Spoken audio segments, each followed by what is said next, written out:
Over the last few weeks, I've been paying really close attention to this Golden State Warriors offense, and man, they could not be more different compared to when they didn't have Jimmy Butler. And I feel like right now they're really starting to silence every critic, everybody, because of how good they are. Now, look at this play. We're gonna get the ball to Jimmy Butler here at the top of the screen.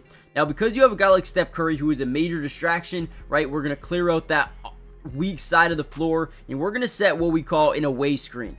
So when you set this away screen, we're getting Moses Moody to the top of the key, usually that wing area for an open three. But all we're doing is we're reading the big man. Is he going to hedge over? And obviously his first step is backwards. They give Moses Moody all the space in the world, and that away screen ends up being a perfect play for Moses Moody to get a wide open opportunity from downtown. And in this video, what I wanted to do is break down all of the plays that they are running. I want to show you why, dude, this team right now is on pace to make a major run in the playoffs. I mean, they're just so creative.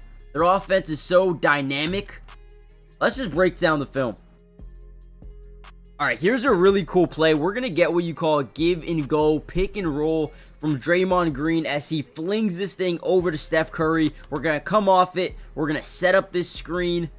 Right, we're going to roll off around him. And then as we roll to the basket, you're going to start to see this defense do what they probably shouldn't do. They're going to overcommit, send the big over. He's going to fight over the screen, creating this double team. And now you have Draymond Green in that short roll, right? We're going to give him a nice little over the head pass here. And now we create rotation, right? The defense is now in a blender where now you're playing 4-on-3 basketball as a defense. And this is where they thrive. Draymond just ultimately has a mismatch down low, and great, should have been an and one finish, but this is what happens when you have a guy like Steph Curry.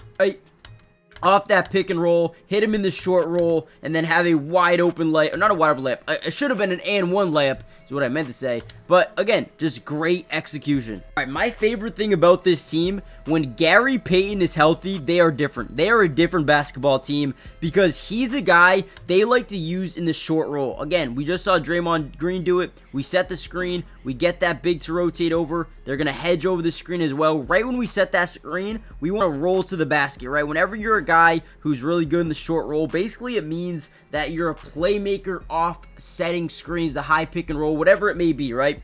So once we set this screen, you're going to see a little bit of a pocket pass here from Steph Curry. Now, what is a pocket pass? Basically, you see this pocket open up between your initial defender and the guy hedging over the screen. We're going to bounce pass it into Gary Payton. And as we get the ball, we create that weak side rotation here down from the corner. And now we have a wide open backdoor cut. And again, as a short roller, Gary Payton is one of the most underrated guards in the NBA in these type of situations. He drives, creates a rotation, and finds Kuminga wide open underneath the basket for a dunk. Again, look at this short roll. It is perfect. It is executed to a T.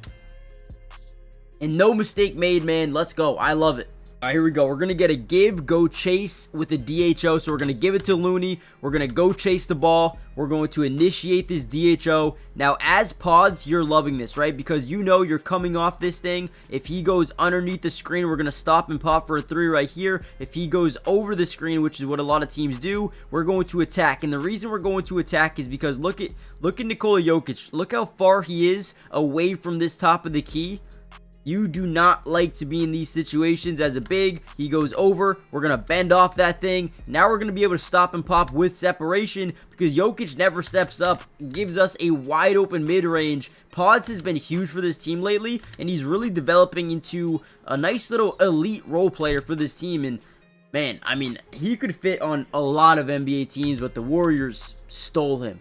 All right, one more play by Pods I really liked here early in the second quarter. Jimmy Butler gets down low, creates a little bit of rotation. We're going to find Moses Moody wide open, which then gets more rotation from this defense. I love the ability of teams when they're able to spray. Basically what that means is when you have a Jimmy Butler driving into the lane, drawing rotation, opening up the top side. Now we're swinging the basketball. These guys overcommit to running him off the three-point line, and then we get a downhill Pods to the basket, which is going to force, once again, more rotation from the defense. We're going to get guys stepping up everywhere. So as he drives in, you see the big man start to rotate over. Look at Pods, right? I know it's a little bit blurry, but he is looking straight up at that basket. Now, why is he doing that? He wants this guy to overcommit up in the air, trying to block a shot that's never going to happen. And boom, we find Draymond on that roll and one again. Dude, everybody on this team is playing at a very high level, a very unique level, and I just don't understand how any NBA team is going to be able to stop them in a 7-game series right now. It just doesn't seem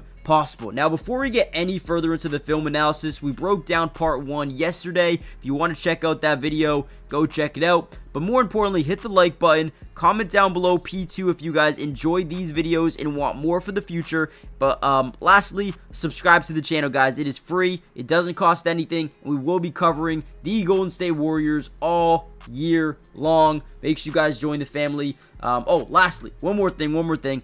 Make sure you follow my X or my Twitter. Link will be in the description. Let's dive back in. Now, I still love the fact that people sleep on QP. I don't understand why, but look at this. In transition, his man, right? We got man there, man here, man here. Look at Aaron Gordon. Look how soft he is playing. Quinton Post is not someone you want to mess with in terms of leaving him open for 3. If you're going to give him this much separation, you need to just rethink your entire defensive scheme. What are we doing? If you give Quinton Post that much space, look at Aaron Gordon. He's like, all right, take that 3. I dare you. Look at him. Look at his arm go up like, all right, you're actually shooting that shot. Like, okay, I mean, cool, right? Pulls it up, drains it, gets to go. He's like, okay, that's on me. I didn't know that man could shoot the ball like that. Yeah, that is your bad, man. QP's a shooter. All right, guys, another big-time play, man. I think Kevon Looney is so underrated. The things he does for this team in such small amount of playing time in certain games is amazing. So we're going to set up this DHO. We're going to set the screen. We're going to hand it off to him. We're going to roll him to the basket into a short roll type of situation. Once again, he's one of the best centers in basketball in the short roll, him and Jared Allen. So we set that screen. We create this pocket pass, that window right here with your original defender fighting over. The big man kind of hedging over. We're going to bounce pass it, have him roll to the lane. And now once again, when that happens, you create this 3-on-2 situation with Looney, right? So your 2 corner guys, as Looney gets that short roll pocket pass, we drive in, and this is the 3-on-2 situation I'm talking about, right? As a short roller, your job is not to score the ball. Sometimes it is, but your job is to play make. Find the open man, because now you have this matchup, this mismatch that no team can really guard. It's 3-on-2 matchup, so he's going to look over to the top of the key while continuing to drive into the lane. We're going to get a backdoor cut here. It's just unbelievable basketball by Looney. Looks up at the top, fakes the pass, defense overcommits to him, no rotation to the corner, wide open roll, and a great finish by Kuminga, playing that weak side baseline cutter 2 times in this game, 1 for Gary Payton and 1 for the short rolling Kevon Looney. You can tell when they get into these short roll situations, they love having Kuminga in that weak side corner because he's so athletic getting to the rim that he can finish those plays. And again, another reason you need to keep Kuminga on this team. Alright, here's another high effort play, and we'll end on this one. If you guys want more film analysis, go check out part 1 that we dropped yesterday. It was more about the second half of this game, and then this one was more of the first half. So we're going to kick it over to Pods. We're going to initiate that double team here on Steph. Find Looney. Looney creates weak side rotation. We find Jimmy, and now we're spraying. We're driving. We're kicking. Right, boom, up faking, get our guy, overcommit, driving into the lane. Look at Jimmy Butler, never give up on this play. Layup should have been an easy one for Kuminga. He blows it, but Jimmy Butler times it up and gets it back in. Guys, love what the Warriors are doing right now. Hit the like button, subscribe to the channel, join the family, turn on post notifications, and I'll see you guys in the next one. Peace.